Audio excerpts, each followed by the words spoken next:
C'est un fromage qui ne s'achète pas en fromagerie, le fromage de tête, Olivier Pouls. Mais d'où vient-il? Qui est-il? Bah oui, comme dirait David, en cuisine, il y a des trucs chelous comme ça.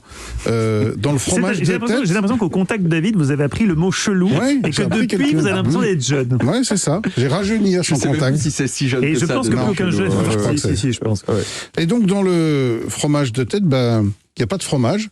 Comme dans la cervelle de Canu, plat lyonnais, il n'y a pas de cervelle. Il y a des choses un peu bizarres comme ça. Alors on se demande, mais bon sang, pourquoi appelle-t-on ce plat fromage de tête? Alors fromage de tête, c'est une des dénominations de ce plat, puisque dans d'autres régions, on l'appelle la tête pressée, par exemple. Certains l'appellent aussi le pâté de tête, ce qui est assez impropre, parce qu'en réalité, pour qu'un pâté soit appelé pâté, il faut que la viande soit hachée, ce qui n'est pas le cas.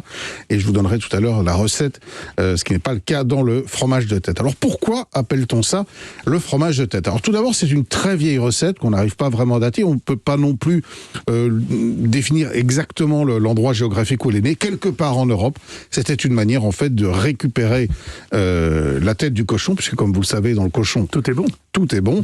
Et donc on préparait cette tête de cochon que l'on ensuite mettait en forme. Et cette mise en forme formait fromage. Et c'est d'ailleurs formé, le terme formé qui a donné le mot fromage, parce que vous savez que la plupart des fromages sont des fromages qui sont formés, qui sont moulés. Et donc comme on moulait, qu'on formait... du formage de tête. C'est du formage de tête qui donne fromage de tête en réalité. Voilà l'explication de la dénomination de ce plat. Alors qu'est-ce que c'est ? On a eu une émission assez joyeuse aujourd'hui avec quelques guélurons qui avaient massacré leur mère. Je crois qu'il y en avait même un qui mangeait de la chair. Il lui a coupé la tête aussi. Et bien là, il va s'agir de s'attaquer à une tête de cochon entière, bien évidemment, puisque pour faire ce plat que David affectionne particulièrement, il faut un peu de tous les morceaux. Donc il faut de la joue, il faut du groin, il faut de la langue, toute la chair. Comment on fait alors je vais vous dire, c'est pas très difficile à faire en réalité. C'est un petit peu long. Non, je vais vous expliquer. Vous allez voir votre charcutier et vous lui commandez une demi, ça suffit, une demi-tête de cochon. Il va vous la vendre sans aucun problème, ça se trouve. Il faut la... Alors c'est lui qui va la scier en deux ? Oui, exactement. Vous allez repartir avec une jolie demi-tête de cochon. Si vous êtes capable de faire le plat, je serais curieux de venir goûter ça chez vous. Ensuite, s'évanouir dans la tête de cochon. Demi-tête de cochon. Vous allez la placer dans un grand faitout et vous allez faire un bouillon avec du vin blanc, avec un bouquet garni, avec des carottes, avec des oignons, des grains de poivre, pour rajouter un peu de baie de genièvre, etc. Et vous allez cuire tranquillement cette tête de cochon pendant 2 à 3 heures. Vous allez voir qu'au fur et à mesure de la cuisson, vous n'oubliez pas d'écumer d'air, parce que vous avez les impuretés qui remontent, donc vous les enlevez au fur et à mesure. Et puis vous allez voir que les chairs commencent petit à petit à se détacher. Et après 2-3 heures de cuisson, vous sortez votre tête que vous allez bien égoutter.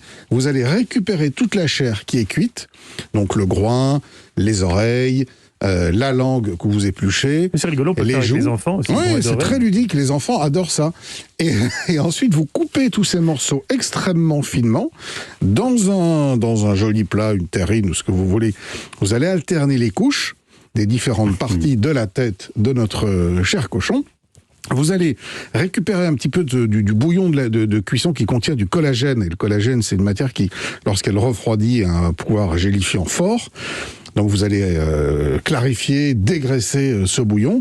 On reverse par-dessus pour joindre toutes les parties et pour les immerger. C'est le bouillon qui devient la gélatine ? C'est le bouillon qui devient la gélatine. Au frigo pendant une nuit et vous démoulez ça le lendemain et vous avez un parfait fromage de tête avec les différentes parties de la tête du cochon. Et vous avez un David Castello-Lopez heureux, puisque vous nous avez confié que c'était un plat que vous appréciez. Ouais, que j'aime. Mais j'aime toutes les choses de cuisine avec plein de gélatine dedans. Très fort. Et contrairement à ce que l'on peut penser, ce que disait Stéphane tout à l'heure, ce n'est pas gras du tout. Ce sont des parties qui sont extrêmement maigres. Et un petit bocal de cornichons avec ça sur les coups de 17h45, avec peut-être un petit verre de Beaujolais, moi ça m'irait bien. Oui, là on s'éloigne du régime peu à peu quand même. Hein. Si on peut compenser justement, parce que vu que c'est pas gras, les rillettes c'est gras, mais le pâté de tête, non. Enfin, il y a tout le pain que vous mangez avec. Non, j'en prendrai pas. Bien sûr, pour ceux qui te connaissent, c'est crédible. Merci Olivier, on retrouve toutes vos recettes sur le site europe1.fr.